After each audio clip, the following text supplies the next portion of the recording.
اعوذ باللہ من الشیطان الرجیم بسم اللہ الرحمن الرحیم نحمدہ ونصلی علی رسولہ الکریم والمہدی الموعود العظیم اما بعد السلام علیکم ورحمۃ اللہ وبرکاتہ۔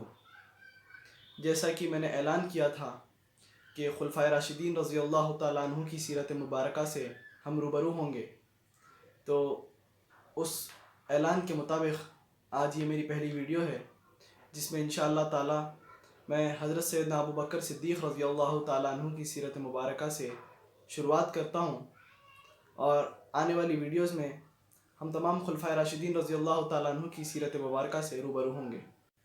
ساری تعریفیں اس خدائے بزرگوار کے لیے سزاوار ہیں جس نے کن کے ذریعے دنیا کی تشکیل عمل میں لائی ہے۔ یہ وہی رب ہے جو آسمان پر ابر لاتا ہے، ابر سے بارش برساتا ہے اور زمین کو زرخیز کر دیتا ہے، بے جان زمین سے اناج اگاتا ہے، اور 70 ماؤں سے زیادہ اپنے بندوں سے محبت رکھنے والا رحیم و کریم، رزاق اور ستار بھی ہے۔ یہ وہی رب ہے جس کی ایک تجلی کوہ طور کو جلا کر رکھ دیتی ہے، اور جب رحم کی بارش کرتا ہے تو بے جان گوشت کے لوتھڑے میں زندگی بخش کر اسے دنیا میں نمودار کر دیتا ہے۔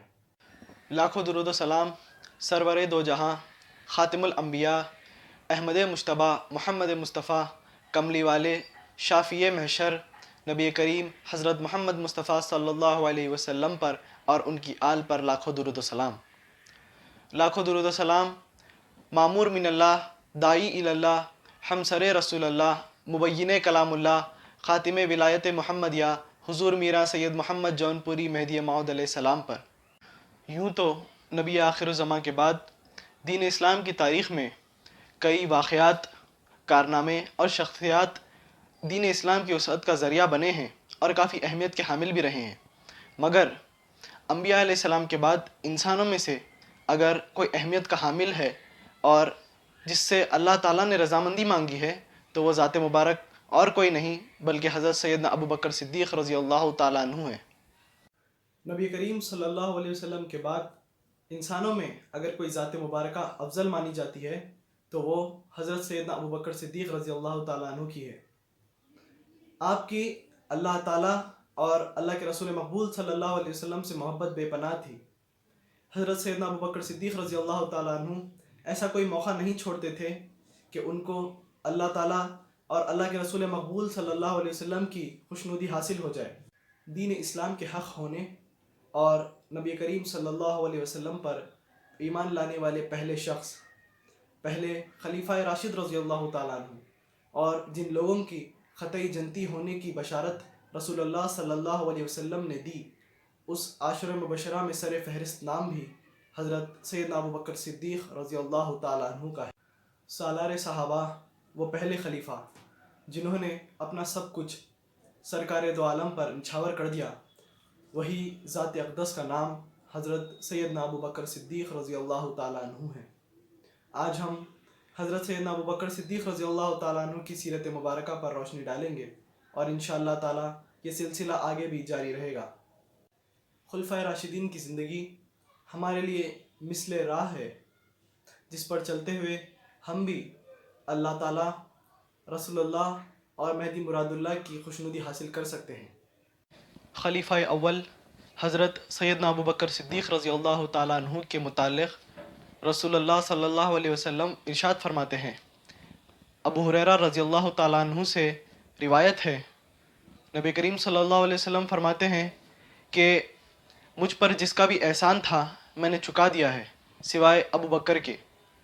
ابو بکر کا مجھ پر احسان ہے جس کا بدلہ اللہ تعالیٰ قیامت کے روز عطا کرے گا۔ آپ فرماتے ہیں کہ مجھ کو کسی کے مال نے اتنا نفع نہیں پہنچایا جتنا ابو بکر کے مال نے پہنچایا ہے۔ آپ صلی اللہ علیہ وسلم فرماتے ہیں کہ اگر میں کسی کو اپنا جانی دوست بنا سکتا تو وہ ابو بکر کو بناتا۔ خبردار، تمہارا ساتھی اللہ کا دوست ہے۔ چونکہ اللہ نے مجھے اپنا دوست کہا ہے، اسی لیے میں کسی کو اپنا دوست نہیں بنا سکتا۔ ایک اور حدیث شریف جو مسلم سے ہے، نبی کریم صلی اللہ علیہ وسلم ارشاد فرماتے ہیں کہ ابو بکر میرے بھائی اور میرے ساتھی ہیں اور اللہ تعالیٰ نے تمہارے ساتھی کو دوست بنایا ہے۔ یہ خصوصیت حضرت سیدنا ابو بکر صدیق رضی اللہ تعالیٰ عنہ کو نصیب ہوئی، جو نبی آخر الزماں کے سب سے قریبی ساتھی تھے۔ حضرت سیدنا ابو بکر صدیق رضی اللہ تعالیٰ عنہ کی ولادت باسعادت 573 عیسوی میں ہوئی۔ دائر اسلام میں قدم رکھنے کے بعد حضرت محمد مصطفیٰ صلی اللہ علیہ وسلم نے حضرت سیدنا ابو بکر صدیق رضی اللہ تعالیٰ عنہ کا نام عبداللہ رکھا۔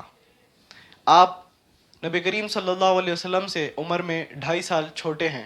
حضرت سیدنا ابو بکر صدیق رضی اللہ تعالیٰ عنہ کے والد نے آپ کا نام عبدالکعبہ رکھا، یعنی کہ کعبے کا بندہ، مگر نبی کریم صلی اللہ علیہ وسلم نے آپ کا نام بدل کر عبداللہ رکھا۔ کنیت ابو بکر اور لقب صدیق تھا۔ کنیت ابو بکر رکھنے کی وجہ آپ کی اچھی عادت اور اچھے کاموں میں سرگرم رہنا تھا۔ بکر کا ایک اور مطلب پہل کرنا بھی ہے۔ چونکہ آپ اچھے کاموں میں پہل کیا کرتے تھے، اسی لیے آپ تمام عرب معاشرے میں ابو بکر کے نام سے مقبول ہو گئے۔ ہر حال میں نبی کریم صلی اللہ علیہ وسلم کا ساتھ دینا، ہر مشکل حالات میں آپ کے ساتھ رہنا اور آپ کی ہر بات کو حق بتانا، یہ تمام حضرت سیدنا ابو بکر صدیق رضی اللہ تعالیٰ عنہ کا کام تھا۔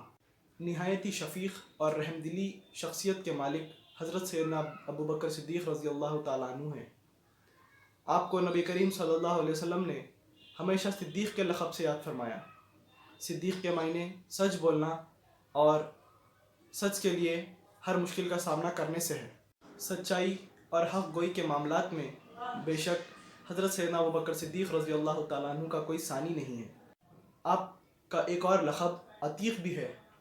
عتیق کے معنی آزاد ہونے سے ہے۔ نبی کریم صلی اللہ علیہ وسلم ارشاد فرماتے ہیں کہ ابو بکر صدیق دوزخ کی آگ سے آزاد ہیں۔ نبی کریم صلی اللہ علیہ وسلم ایک اور مقام پر ارشاد فرماتے ہیں کہ اگر کسی کو زمین پر دوزخ سے آزاد شخص کو دیکھنا ہے تو وہ ابو بکر صدیق کو دیکھ لے۔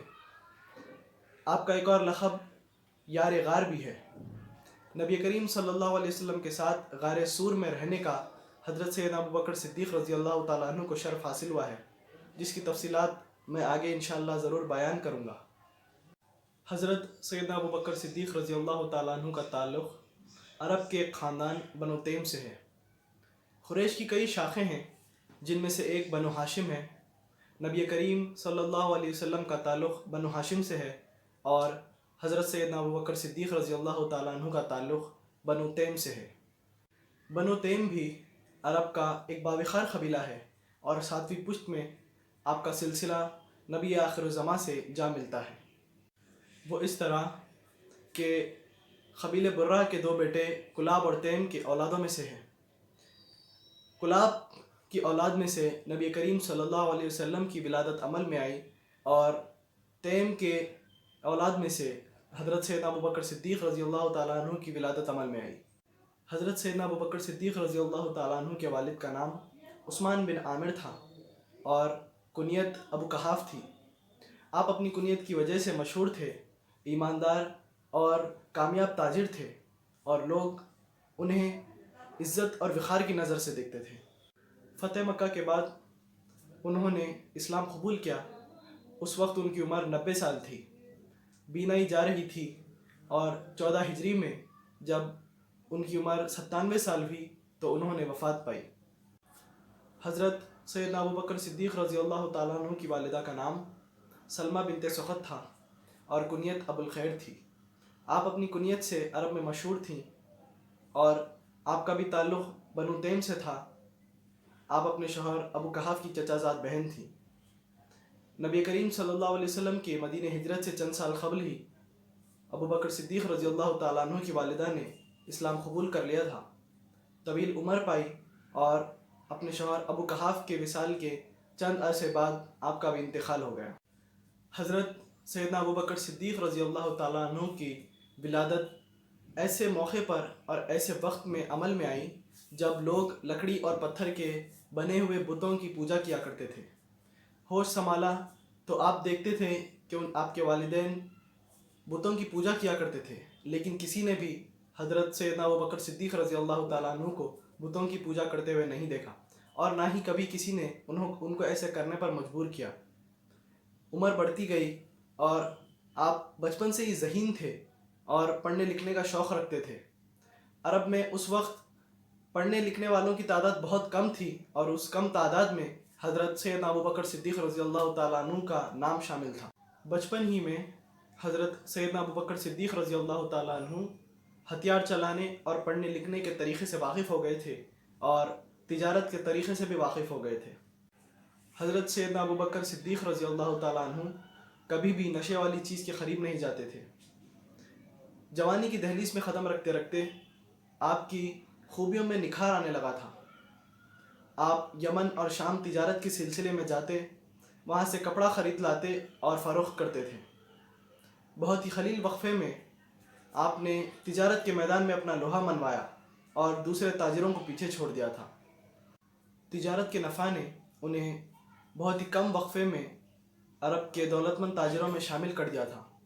عرب کے دولت مند تاجروں کی فہرست میں حضرت سیدنا ابو بکر صدیق رضی اللہ تعالیٰ عنہ کا نام آ گیا تھا۔ وقت کے ساتھ ساتھ دولت ہی نہیں بلکہ آپ کی نرم دلی اور سخاوت میں بھی اضافہ ہوتا گیا۔ بھوکوں کو کھانا کھلانا، ننگوں کو کپڑے پہنانا اور یتیموں اور بیواؤں کی کفالت کرنا، یہ تمام چیزیں حضرت سیدنا ابو بکر صدیق رضی اللہ تعالیٰ عنہ کا معمول تھا۔ اتنا ہی نہیں بلکہ اگر حضرت سیدنا ابو بکر صدیق رضی اللہ تعالیٰ عنہ کو پتہ چلتا کہ کوئی پریشان ہے تو آپ اس کے پاس پہنچتے اور اس کی فوراً مدد کر دیتے تھے۔ عرب میں اس وقت بہت سی برائیاں عام تھیں، لیکن حضرت سیدنا ابو بکر صدیق رضی اللہ تعالیٰ عنہ کبھی بھی ان برائیوں کی طرف نہیں جاتے تھے، اور آپ بتوں سے سخت نفرت کرتے تھے۔ ایسی اور بھی بہت ساری خوبیاں ہیں جو حضرت سیدنا ابو بکر صدیق رضی اللہ تعالیٰ عنہ کے اندر ہیں۔ انشاءاللہ میری آگے کی ویڈیوز میں ان تمام خوبیوں کا ذکر کروں گا، اور یہ سلسلہ انشاءاللہ جاری رہے گا۔ آپ تمام سے گزارش ہے کہ ہماری اس سیریز کو فالو کریں اور ہمارے یوٹیوب چینل بزم جلیل کو سبسکرائب کریں۔ شکریہ۔